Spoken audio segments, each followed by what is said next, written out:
देख रहे हैं यहाँ पर यह है सरदार सरोवर डैम। इसकी टोटल हाइट की हम बात करें तो ये टोटल हाइट 163 मीटर्स है और पानी स्टोर करने की जो इसकी मैक्सिमम वाटर कैपेसिटी है वो 138.68 मीटर्स तक की है। ठीक है, इस डैम की टोटल लंबाई 1210 मीटर है और इस डैम पर टोटल 30 गेट्स हैं, जिसमें इस तरफ से लेकर आगे 23 गेट्स जो हैं वो 55/60 फीट के हैं और उसके बाद के जो 7 गेट्स हैं वो 60/60 फीट के हैं, जिसको इमरजेंसी ऑक्सिलरी गेट कहा जाता है। ये जो आप पीछे देख रहे हैं ये पूरा सरोवर है। ये इसकी लंबाई, जब ये पानी 138.68 मीटर की हाइट पर पानी टच होता है तो ये सरदार सरोवर 214 किलोमीटर लंबा होता है। मतलब यहाँ से अहमदाबाद जितना जो डिस्टेंस है उतना इस सरोवर का डिस्टेंस होता है। इसकी एवरेज लेंथ जो है वो 1.16 किलोमीटर्स की है लंबाई में, नहीं विथ। ओके जी, और एमपी में एक जगह ऐसी भी आती है जहाँ पर इसकी मैक्सिमम चौड़ाई 16 किलोमीटर की है। ठीक है, अब ये आप सामने जो ये देख रहे हैं ये विंध्याचल की पर्वतमालाएं हैं, सामने सतपुड़ा की पर्वतमालाएं हैं, दोनों के बीच में ये डैम स्थित है और ये हमें एक पूरा नेचुरल कैचमेंट एरिया मिल रहा है। तो इस जगह का चुनाव जो है वो 1985 में किया गया था और मतलब 1969 में इस जगह का फाइनलाइजेशन किया गया था। जो इसका ट्रिब्यूनल बना हुआ 79 में बना और 85 में यहाँ से काम शुरू हुआ।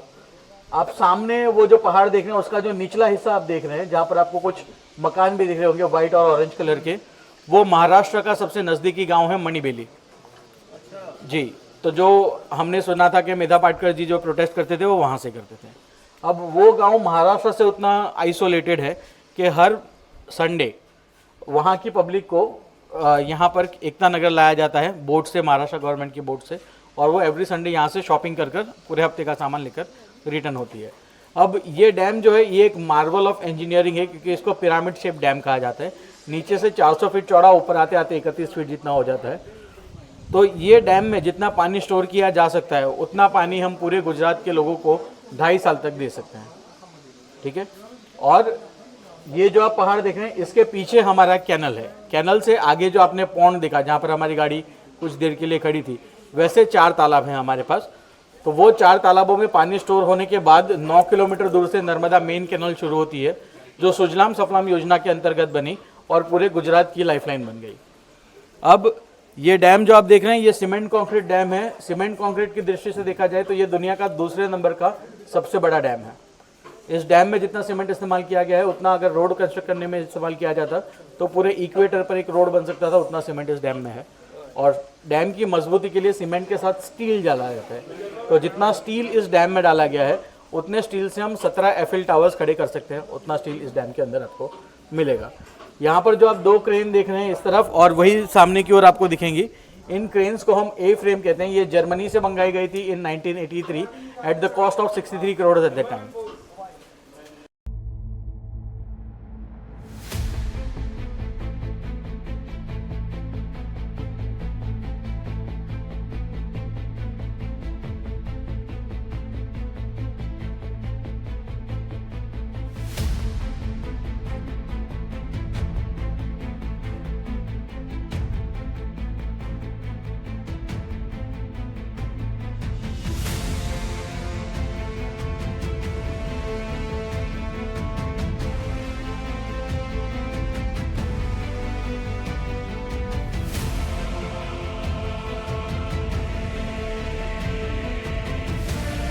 जैसे मैंने बताया यहाँ से मूर्ति की ऊंचाई 157 मीटर्स है, 157 मीटर्स।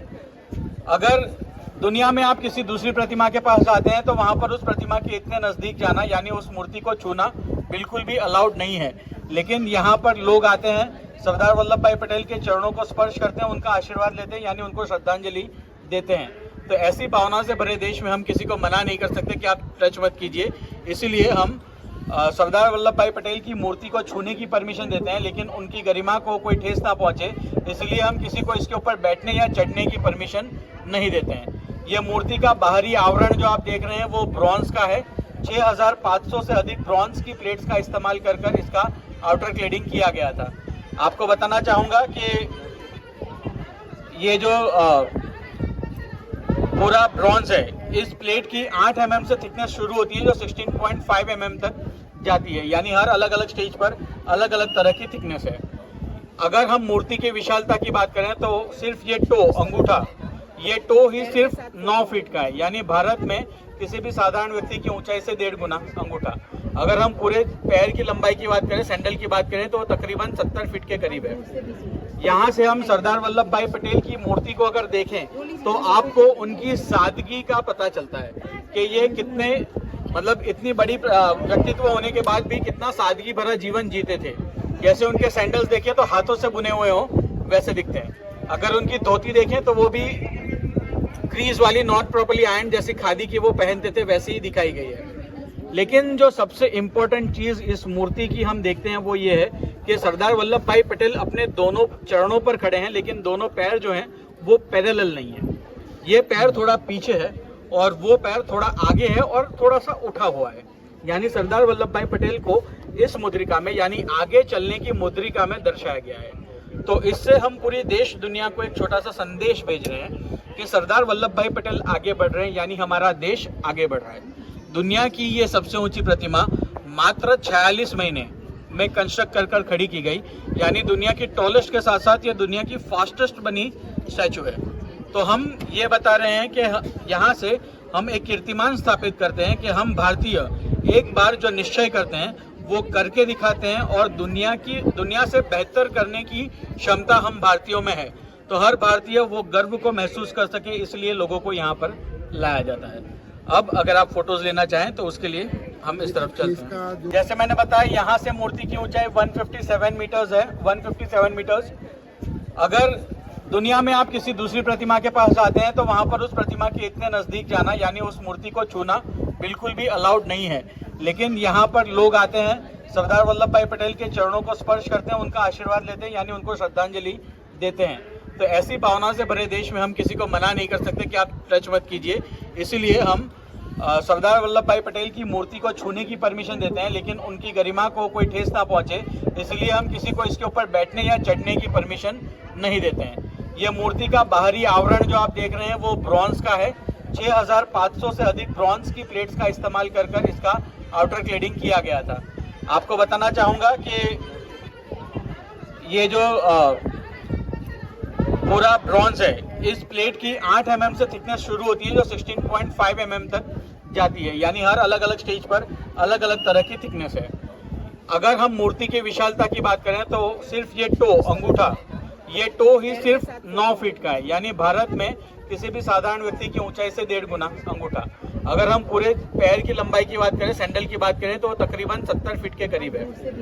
यहाँ से हम सरदार वल्लभ भाई पटेल की मूर्ति को अगर देखें तो आपको उनकी सादगी का पता चलता है कि ये कितने मतलब इतनी बड़ी व्यक्तित्व होने के बाद भी कितना सादगी भरा जीवन जीते थे।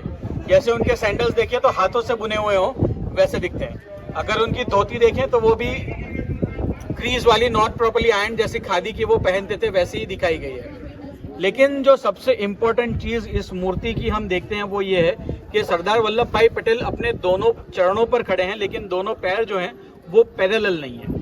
ये पैर थोड़ा पीछे है और वो पैर थोड़ा आगे है और थोड़ा सा उठा हुआ है। यानी सरदार वल्लभ भाई पटेल को इस मुद्रिका में, यानी आगे चलने की मुद्रिका में दर्शाया गया है। तो इससे हम पूरी देश दुनिया को एक छोटा सा संदेश भेज रहे हैं कि सरदार वल्लभ भाई पटेल आगे बढ़ रहे हैं, यानी हमारा देश आगे बढ़ रहा है।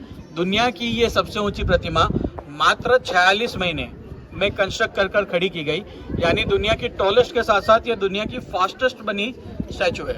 तो हम ये बता रहे हैं कि यहाँ से हम एक कीर्तिमान स्थापित करते हैं कि हम भारतीय एक बार जो निश्चय करते हैं वो करके दिखाते हैं और दुनिया से बेहतर करने की क्षमता हम भारतीयों में है।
ये जो ज़ू है वो बेसिकली उसका नाम है सरदार पटेल ज़ूलॉजिकल पार्क और ये 375 एकड़ में फैला हुआ है। तो यहाँ पे दूसरे ज़ू से अलग थोड़ा सा ज़ू बनाया है। जैसे यहाँ सेक्शन वाइज ज़ू बनाया है, जैसे कार्निवोर सेक्शन है, हर्बीवोरस सेक्शन है, एक्जोटिक सेक्शन है और यहाँ पे मेन अट्रैक्शन है बर्ड्स एवियरी। तो बर्ड्स एवियरी में हमने 20 से 25 अलग अलग इंडियन बर्ड्स की काफ़ी सारी वैरायटीज़ रखी है। ऐसे ही एक्जोटिक बर्ड्स एवियरी है जिसमें भी काफ़ी सारे बर्ड्स है जो कि बाहर से लाए गए हैं, जैसे मकाऊ है, फिर अफ्रीकन ग्रे पैरट्स है, ऐसे अलग अलग काफ़ी सारे बाहर से बर्ड्स है। फिर बाहर के थोड़े डिफरेंस के बारे में बताया जाए तो ओरांग उटान है, चिंपांजी है और दूसरा जो है वो यहाँ ज़ेब्रा है, जिराफ है, ऐसे काफ़ी सारे अलग अलग एनिमल्स हैं। और कार्निवोर सेक्शन में देखा जाए तो दूसरे ज़ू से अलग एक जगुआर है, वाइट लायन है, जो कि आपको दूसरे ज़ू में शायद ही देखने को मिलेंगे, क्योंकि यहाँ 7 से 8 अलग अलग गार्डन्स बनाए हैं जो कि अलग अलग थीम पे है। जैसे आरोग्य वन है तो वो पूरी मेडिसिनल थीम पे गार्डन बनाया है। फिर एक मियावाकी फॉरेस्ट है जो कि बनाया है वो पूरा जापानीज टेक्निक पे कि हम काफ़ी कम समय में फॉरेस्ट कैसे डेवलप कर सके, उसी थीम पे वो पूरा गार्डन बनाया है। ऐसे यहाँ कैक्टस गार्डन है, बटरफ्लाई गार्डन है,